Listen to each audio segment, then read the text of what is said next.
I feel that I've been really blessed as a person in my profession. It's a profession that it's a killer profession. It can be cruel. It can be almost inhuman, like a lot of other strong professions. It certainly has its dark side. For most of my life, I never told the world who truly mattered to me. Hollywood had its rumors, the magazines had their stories, and audiences believed they knew the man behind the movies. But they never knew the whole truth. Looking back now, I realize 5 people changed me more deeply than fame ever could. Some gave me strength, some challenged me, some left wounds that never completely healed, and one gave me the peace I had searched for my entire life. These are the 5 people I loved most. The first person I have to talk about is Barbra Streisand, because what existed between us was far more complicated and, in some ways, more meaningful than the romance people wanted to imagine.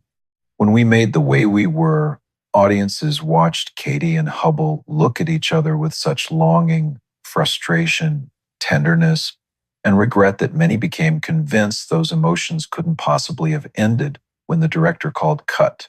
For years afterward, I heard the same questions. Had Barbara and I fallen in love? Was there something happening behind the cameras that we had chosen to keep secret? I usually smiled and allowed people to believe whatever they wanted, because Hollywood has always found a hidden affair more exciting than the truth. But the truth about Barbara was different. She challenged me in ways very few actors ever did. We approached the work from almost opposite directions. Barbara wanted to investigate everything, the meaning behind a line, the reason for a pause, the emotional history behind a glance, even what a character might be thinking before entering a room. I relied much more on instinct. I believe that sometimes the most powerful thing an actor could do was leave something unexplained and trust the audience to feel it. Naturally, we clashed. There were moments when her endless questions tested my patience, and I'm certain my reluctance to analyze everything tested hers. But that tension slowly became one of the most valuable parts of our relationship. I realized Barbara wasn't demanding simply because she wanted control. She demanded more because she cared fiercely about the truth of what we were creating. Good enough never interested her. If a scene could become more honest, more painful, or more human, she would keep searching until we found it. Working opposite someone with that kind of commitment leaves you with a choice. You can resist it, or you can let it push you somewhere you wouldn't have reached alone. I chose the latter, and she made me better. There were moments during filming when everything around us seemed to disappear, the crew, the lights, even the awareness that we were performing. I wasn't thinking about technique anymore. I was simply listening to Barbara and reacting to what she gave me. Audiences sensed that intimacy, which probably explains why the rumors survived for so long. But people sometimes forget that 2 people can share something profound without turning it into a conventional love affair. Affection can grow from admiration, conflict, vulnerability, laughter, and trust. When I remember Barbara, I don't think first about gossip. I remember our arguments, our conversations, the unexpected laughter between difficult scenes, and the remarkable way our differences strengthened the work. The public kept wondering what happened after the cameras stopped. What mattered to me was what happened while they were rolling. Barbara taught me that the people who leave the deepest mark on your life aren't necessarily those who make things comfortable. Sometimes they're the ones who challenge your instincts, expose your limitations, and demand that you reach further. I cared for her deeply because of that, and whenever I think about The Way We Were, I don't remember a secret romance. I remember a remarkable woman who made me dig deeper, listen harder, and become a better actor than I might have been without her. But Barbara met me after the world already knew the name Robert Redford, and that makes the next person different in a way that matters deeply to me. If you want to understand who I was before Hollywood built an image around my face, you have to go back to Lola Van Wagenen. Lola knew me when there were no premieres, no awards, no photographers waiting outside restaurants, and certainly no guarantee that acting would become anything more than a stubborn dream. When we married, I was still trying to discover what kind of man I wanted to be. I had ambition, but ambition is very different when nobody else has recognized it yet. Lola saw the uncertainty beneath that confidence. She knew the doubts I rarely admitted, and she believed in me before audiences had any reason to. Being loved after success can be wonderful, but being loved before success carries a different weight. Our early years weren't glamorous. There were financial worries, uncertain jobs, growing responsibilities, and stretches when neither of us could possibly know where my career was going. We were building a marriage while I was trying to build a future, and those two things didn't always move comfortably together. Then the work began coming. One opportunity became another, and suddenly the life we had known started changing faster than either of us could control. Fame looks like a gift when you're standing outside it. Inside a family, however, it can demand a price nobody explains beforehand. Every film meant another absence. Every new opportunity required more attention, more travel, and more of the time I once assumed belonged to us. Privacy slowly became something we had to defend. I wish I could tell you I understood exactly what my ambition was costing the people closest to me. I didn't. When you're young and doors finally begin opening, you convince yourself you have to walk through every one before it closes. You tell yourself there will be time later to restore the balance. But later has a way of arriving after things have already changed. Lola and I lived through parenthood, happiness, disappointment, terrible grief, personal growth, and eventually the recognition that our marriage could not remain what it had once been. Yet I've never believed divorce has the power to erase an entire shared life. People prefer clean endings because they're easier to understand. Real relationships rarely provide them. Lola had been beside me before strangers cared where I went, what I wore, or who stood beside me.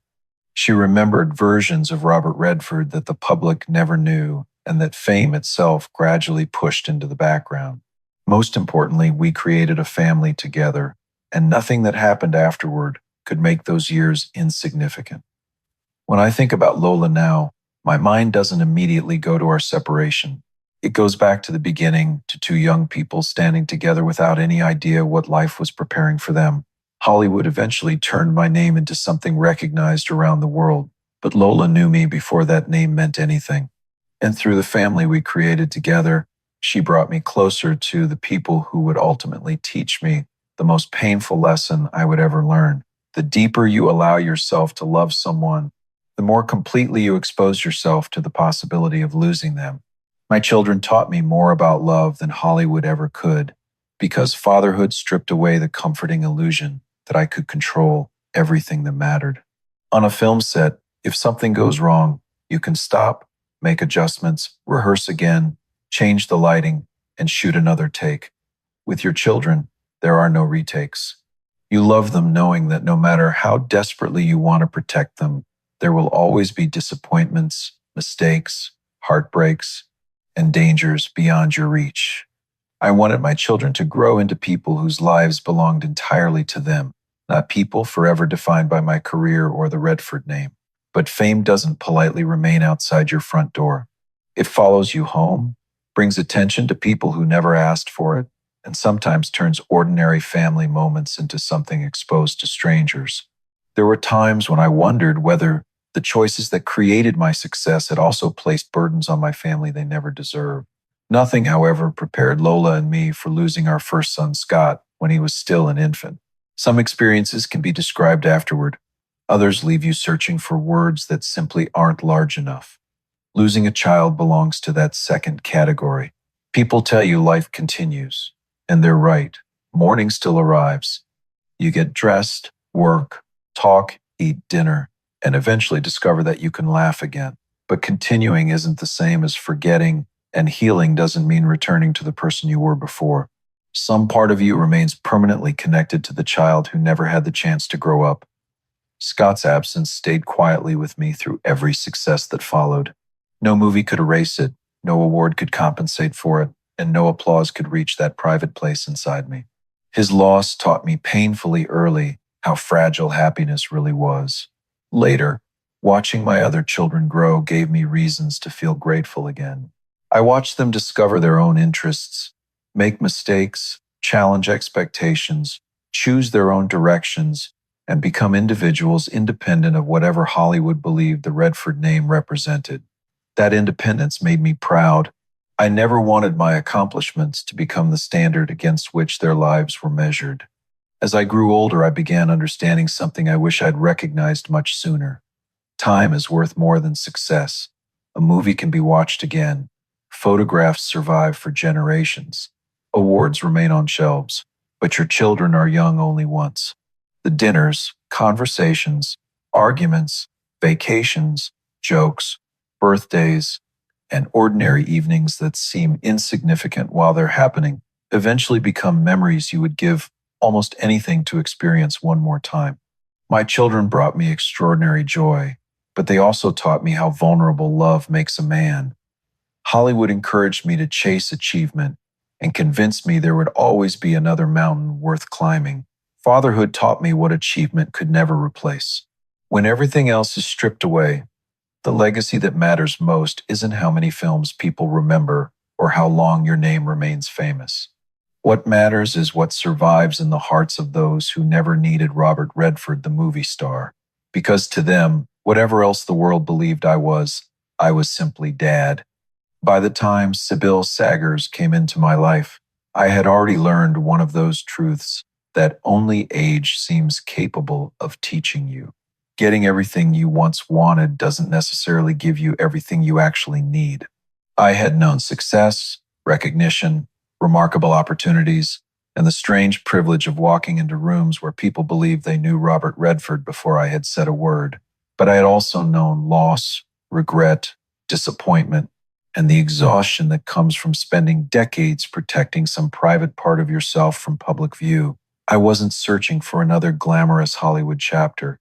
What I wanted, although I probably couldn't have explained it clearly then, was peace.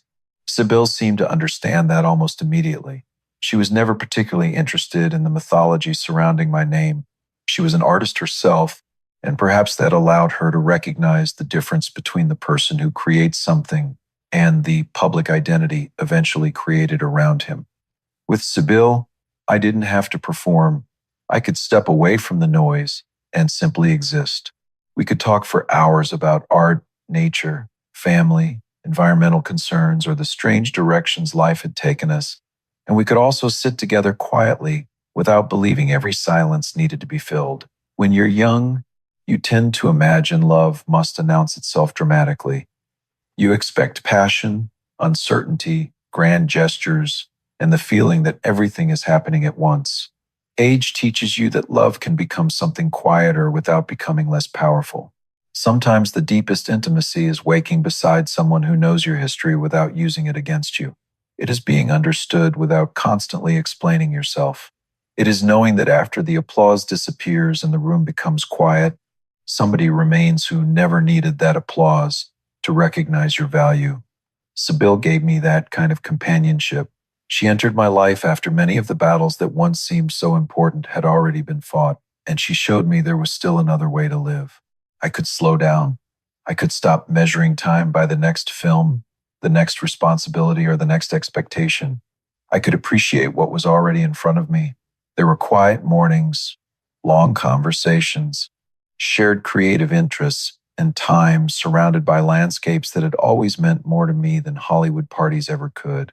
Those things might sound ordinary, but after decades spent inside an industry built around attention, ordinary becomes remarkably precious. People sometimes assume growing older means the greatest emotional chapters are already behind you. I discovered something very different. Love changes because we change. What I needed later in life wasn't someone who could make my world more exciting. I had experienced enough excitement for several lifetimes. I needed someone who could make that world quieter without making it smaller, someone who could share silence without turning it into loneliness. Sybil did that without asking me to become a different man or erase everything that had come before her. And perhaps that was the secret it took me most of my life to understand. Sometimes the person who loves you most isn't the one who makes your heart race fastest. Sometimes it's the person whose presence finally allows your heart to stop running and simply rest. And yet, if Sybil taught me what it meant to finally find peace, Paul Newman taught me something equally important years earlier. What it meant to have a friend I never needed to impress. People remember Paul and me together because of Butch Cassidy and the Sundance Kid and The Sting, and I understand why. On screen, there was an ease between us that audiences recognized immediately. a rhythm that sometimes felt less like acting than two men simply enjoying each other's company. But the part of our friendship that mattered most to me began when the camera stopped. Paul was already a major star when we became close, yet he never behaved like someone who needed everyone around him to recognize his importance. He had confidence, certainly, but it was balanced by humor, generosity, curiosity, and a refreshing lack of fascination with his own celebrity that made him easy to trust. Paul understood the strange contradiction at the center of our profession. We cared deeply about the work, but neither of us wanted fame to become the final definition of who we were. We could spend hours talking about movies and then happily forget Hollywood existed.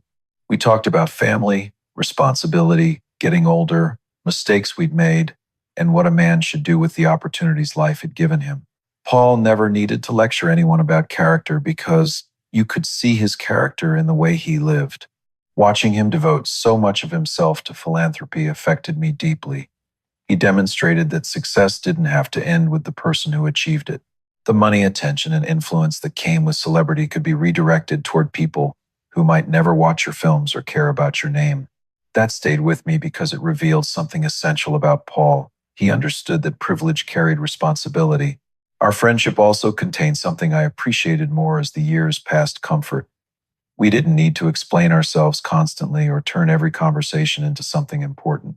We could laugh, disagree, tell stories, or simply sit quietly.